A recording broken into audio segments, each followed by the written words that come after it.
and welcome to Cover Story. Today I have with me Neerja Chaudhary. She's the author of the best-selling book How PMs Decide. Also a journalist and a columnist in her own right. She writes for the Indian Express and someone who's really traveled extensively and covered the recent Maharashtra elections, the Lok Sabha elections. So Neerja, now is the time really to take some stock. The gap between Lok Sabha elections and Maharashtra elections is something that I'm really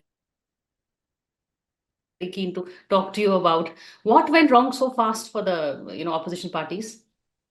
Look, of course, the Congress Working Committee has just met and gone into this whole question, including Haryana and Maharashtra. I don't know what their findings are apart from the faults in the electoral system, which must be corrected. And they said they will launch a movement in their country. In terms of political failure, I don't think anything has come out from them. Of course, it may not in the public domain, but yes, that is the real story. Lok Sabha elections.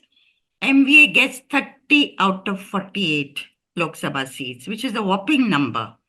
When it is a national elections, it is Mr. Modi bidding for a third term as Prime Minister, NDA in power, and national issues are expected to be dominant. It is in that election that the MVA, which is a conglomerate of three parties, manages to get the better of the BJP-led Mahayuti.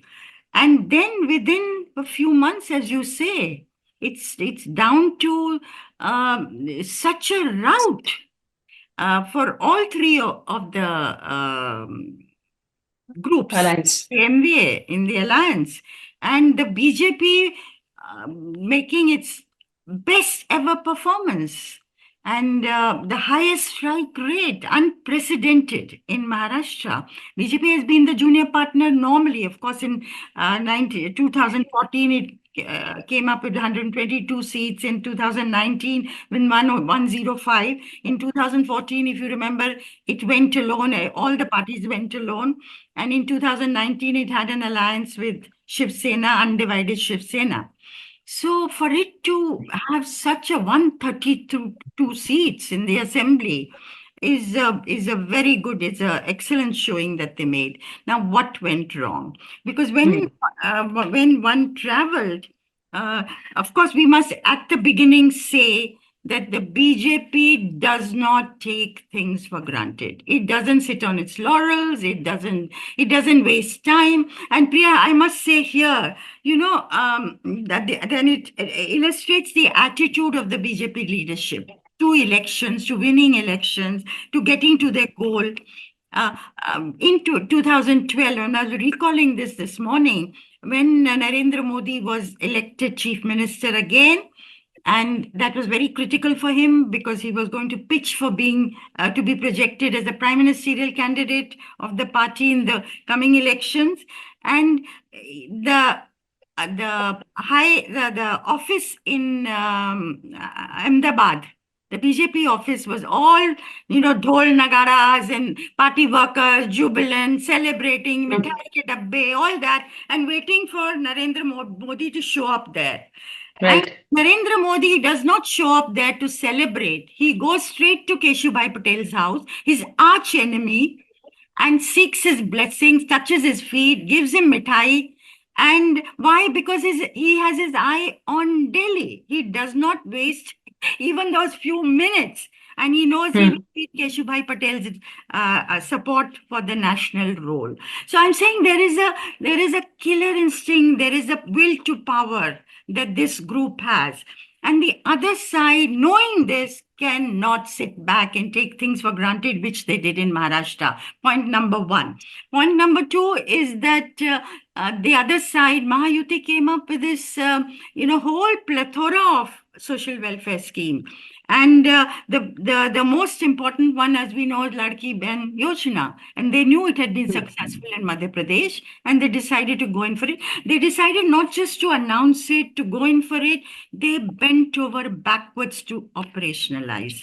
And if you talk to officials in Mantralaya, which I did, they said हमारी जान निकाल दी ये operationalize करने में. One of them said it was a traumatic experience that, Wow. that we did this. And so also the ICDS system. Anganwadi workers said the same. The supervisors said the same. Of course, they said we came closer to the village women because they now see us as a person who's helped them get this money. And then the money was not just 1 or 2 months, जैसे होता है. It Hmm. 5 months amount, 7,500. And Priya, I talk to women randomly in village at political rallies. It was random. I cannot say it's representative, but random. But I did not meet a single woman, not a single woman who had not got 7,500. And they were very excited. They were very excited because we've not asked for it. हमारे भाई ने दिया, and they gave the credit to Eknath Shinde, by the way, not to the Mahayuti or its other Hmm. constituents. That was my experience. And they had faith that this would continue after elections. Now, the more educated amongst women talked about paisa aayega kahan se? Will it continue after elections? Is it an election gimmick? But the poorer ones, the Dalits, the OBCs, even Maratha women, they were, and they put it to good use. किसी ने कुछ start किया, किसी ने साड़ी बेचना शुरू किया, घर से घर जाके, using that as capital. And the other interesting thing which made me realize that this was going to be a game changer was that a group of Dalit women I talked to said, we voted for the Congress party last time in the Lok Sabha elections. Our husbands are going to continue to vote for the Congress party, but we are going to vote for Shinde, Mahayuti. So their decision, electoral decision, was also going to be dictated by this. So I think that was a game changer. The other game changer, or the other factor that kicked in, I think, and I think we need to do a deeper study on this, is the Maratha factor. Manoj Jarange Patil, this Yes. quota activist who's been demanding reservations for the Marathas to be located in the OBC reservation quota, not in excess of 50%. The ceiling laid down by the Supreme Court. Uh, Yeah. so he has wanted that to happen. And this, I think, created a consolidation, anti-Maratha consolidation at the ground level, somewhat like the anti-Jat consolidation in Haryana. Yeah. So the OBC consolidated because they thought our reservation is going to be taken away, upper caste anyway. And there is a general feeling, that this reservation thing is going a bit too far. And that is in the middle class and the urban, of course, and the forward caste. But OBC consolidated, I think, solidly. And the Maratha did not stand by the MVA as it had done in the Lok Sabha elections. I think that's where the Hindu project of the BJP, Matenge, or Katenge, that did have some impact. And I suppose women also had some impact. So the earlier combination of Maratha, Muslim, Dalit, which was a winning one for the MVA in the Lok Sabha elections, and in the past for the Congress and the NCP, that got diluted and this side got strengthened. A lot of takeaways from what you have said. The rise of the women vote that we are seeing steadily at each state level, welfare schemes, and in fact, and also the consolidation, the Jat consolidation didn't work for the Congress, Maratha consolidation also didn't work. So I think they need to figure out this whole caste card, whether they are, should keep playing it, this caste census and the caste card. That's something which the Congress needs to look at very closely. But beyond that, Nija, now the road ahead, how do you see the Mahayuti alliance partners? You were there when Praful Patel had that lunch for Ajit Pawar. We've also been seeing the Shinde camp, what they are saying. So what the sense is that, while the BJP is the overarching thing, the relationship between Ajit Pawar and Eknath Shinde is not easy at all. No, that's right. And They Ajit see each Pawar, other's rivals and hope to grab the same space. that's absolutely correct. Both are Maratha leaders. And, apart from being a benefactor of Hmm. largest, social welfare schemes, which Shinde has carved out that niche for himself, he's also seen as a Maratha leader. a new Maratha leader on the horizon. And so Shinde had played his cards very well. You know, when he became chief minister, nobody had even heard of him. Today, he is calling the shots. Right. You know, he's put the government formation on hold. Of course, he said he's ready to do whatever Narendra Modi and the Home Minister want. He is ready to accept a BJP chief minister, but he's very unhappy. And he's obviously bargaining, trying to strike a hard bargain, and has now gone off to his village. But the relationship between Ajit Pawar and Shinde is a tense one. And Ajit Pawar was very quick to give his support to Fadnavis soon after the results came. Eknath Shinde held back. Of course, he hoped that he would be made chief minister, but there are not many cards in his hand at the moment. In fact, Ajit Pawar said only to Devendra Fadnavis. He didn't say support to Eknath Shinde, making it easier for Devendra Fadnavis. That's correct. That's correct. And with Ajit Pawar's support of 41 MLAs to BJP's 132, they actually don't need Shinde. Shinde wants to sit out. He can sit out. But then he will be a nuisance being a Maratha. Which, Shinde is sitting up. The Maratha factor is a factor in Maharashtra politics. And Manoj Jharange Patil had said to me during the campaign, when I had gone to his village, he said to me, I am going to be the first big challenge for the new government, whoever forms it. Now, whether he'll manage to be, he didn't turn out to be as effective vote puller as was expected in the assembly election. But anyway, and you have a Sharad Pawar, 84, at the end of his career, of course, but he's not likely to, not have a trick or two up his sleeve.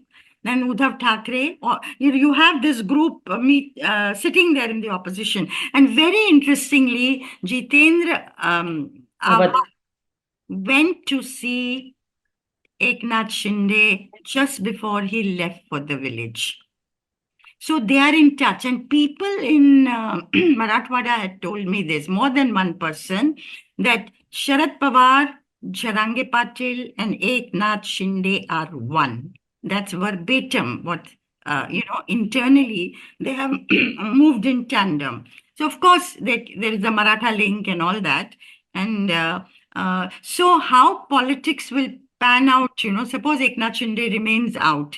And I think it will also not give, even though they'll have a majority, the Mahayuti, if he stays out, it doesn't give the sense of stability, confidence, moving with assurance in a confident way. And that's not a signal that the Mahayuti or the government or the BJP brass in Delhi would like to give in a state like Maharashtra, where political stability does matter a great deal.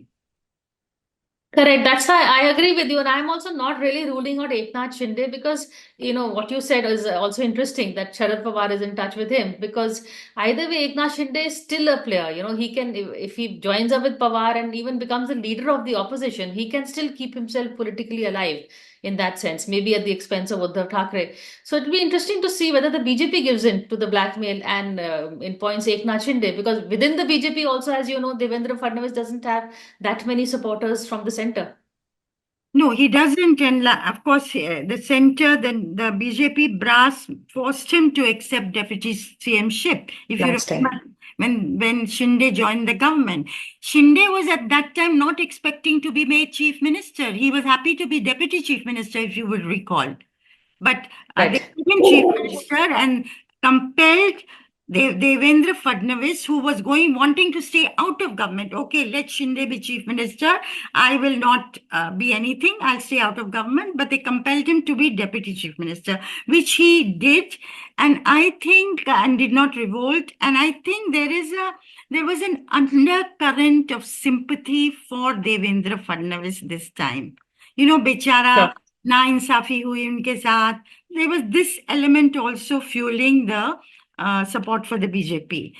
So, Devendra Fadnavis, they cannot but have Devendra Fadnavis. There's no one else in the party today who has the experience or the heft to be able to run a coalition government, particularly when the allies are somebody like Ajit Pawar and Eknath Shinde. You don't know what they're going to do next.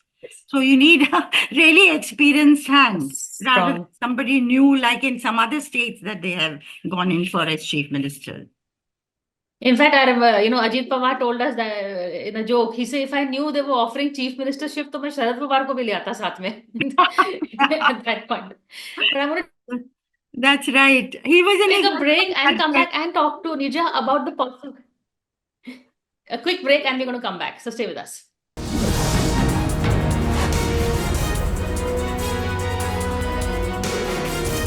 Hello and welcome back to Cover Story. We are in conversation with Neerja Chaudhary, author, senior journalist, and someone who knows what is happening in the political world of today, which by itself is a statement, a very powerful statement because these days no one knows what's happening, Neerja.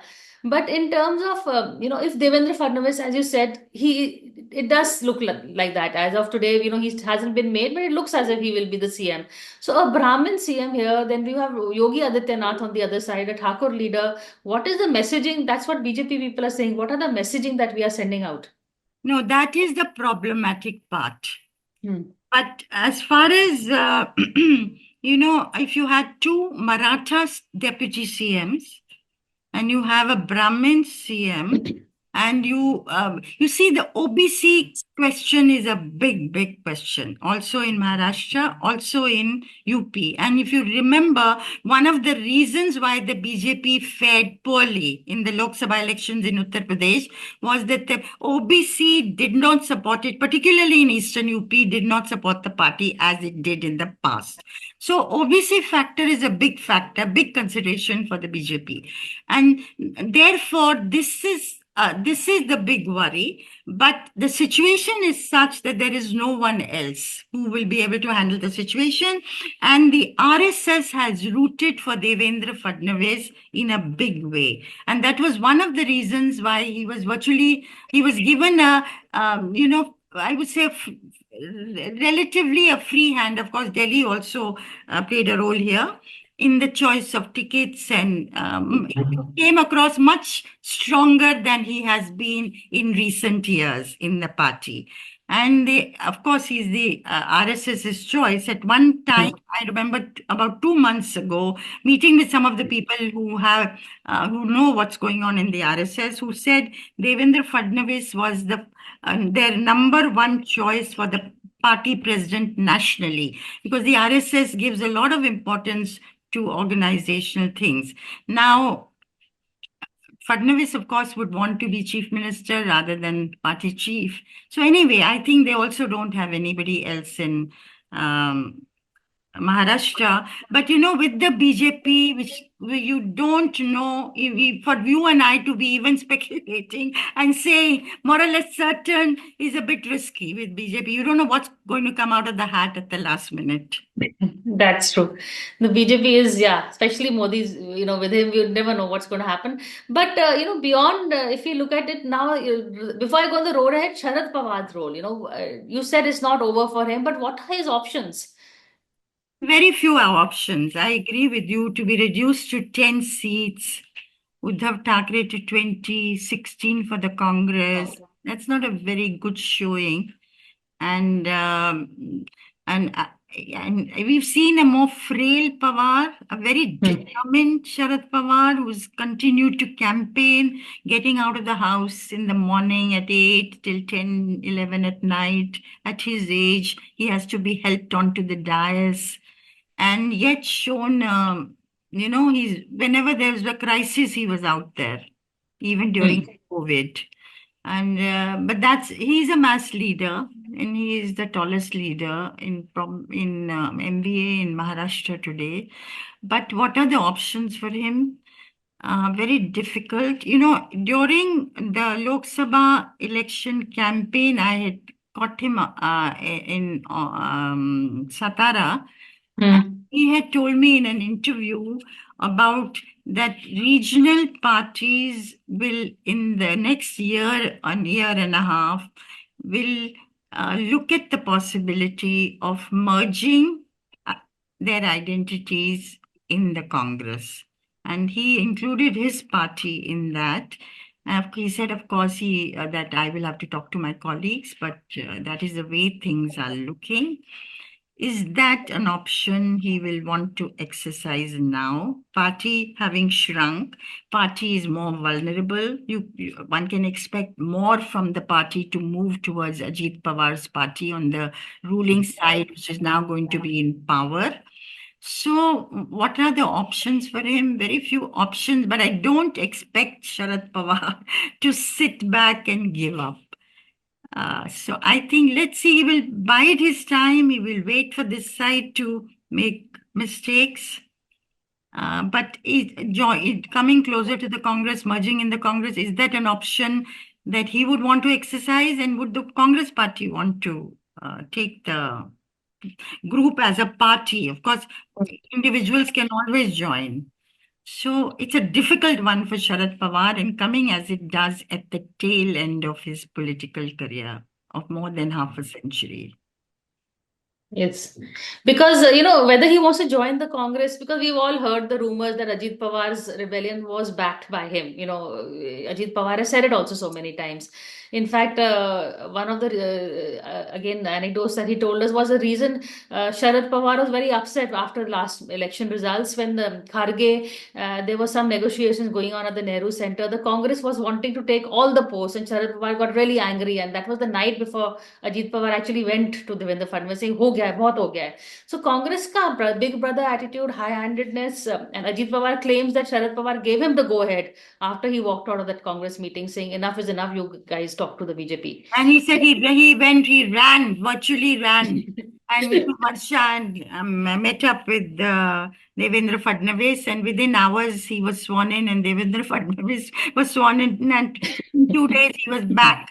Sharad Pawar told. Yes, and he also said, remember, you will recall this, Priya, that he said nobody knows, not Praful Patel, not I, not those who worked very closely with him, including his wife and his daughter, nobody knows what is going on in Sharad Pawar's mind. Lost mind. That of course, but it's a difficult one. It's a really difficult one for him. That will he go to this side? Can he think of taking the party towards Ajit Pawar and merge the party and reunite? And so far, of course, they said in 2014, 2017, 2019, they considered this option of tying up with the NDA. But actually, so far, he's not joined hands with the NDA. He gave outside support to the NDA, remember, in 2014 when Modi came to power.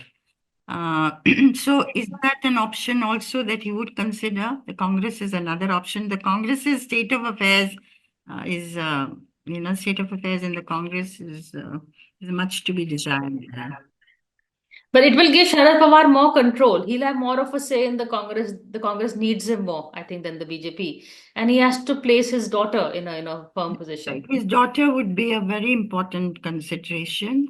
She herself, from all accounts, has not wanted to go towards the BJP. And or take the party towards the BJP, but it's a new situation. So yeah, both options they would consider, I'm sure. Or just as I say, bide the time for a little bit to allow the dust to settle before they take any decision. Yeah, probably because but time is something Sharad Pawar is doesn't have much in terms of his active political life, so he has to also take that into consideration. But having said that, in terms of Parliament, how do you see, before I end, this whole Congress emphasis on the Adani question, stalling the House, is that getting them any traction on the ground? Because the India alliance is divided on that strategy. I think, if you look at it as a poll issue, something that resonates with people, they have not managed to get it across. Not been able to translate whether it's Adani, like what is called crony capitalism, and two industrialists benefiting out of the system, disproportionately benefiting out of the system, or it is caste census, for instance. Caste census means equal to OPC support. politically. But OBCs are going the other way. You're talking about caste census, the OBCs are veering towards the BJP more and BJP. more. So I think they're not able to translate it into an idiom that resonates with people. And so also with Adani, I think, as an election issue, no. And now that none of these issues, whether it's Manipur or Adani, or other things that they have raised recently, that it's strange, it's odd and curious that the government should not even want to discuss this in Parliament. What is Parliament meant for, if not just to discuss these issues? And stalling is not going to be the answer. Putting the government on the mat with, facts and figures, A, B, C, D, E, they have to do. The opposition has to do that effectively. Getting So out instead the House ultimately helps the government. Exactly. So instead of perhaps stalling the House, they should try and bring the Adani issue in other ways, like in they got it on the president's address last time. They have other ways of bringing up the issue instead of, if not directly, then there are indirect ways, but at least let the House function, right? That's right. In any case, stalling, walking out, once in rarely, yes, as a weapon to use. But on an everyday basis, you really are helping the government. You're not putting the government on the mat. You're coming to aid. That is a very important takeaway, and I totally agree with you. But Nija, thank you so much for this conversation. It's good to talk to you and get what is happening in the pulse of the political mood in the capital. But thank you so much for this. Thank you very much.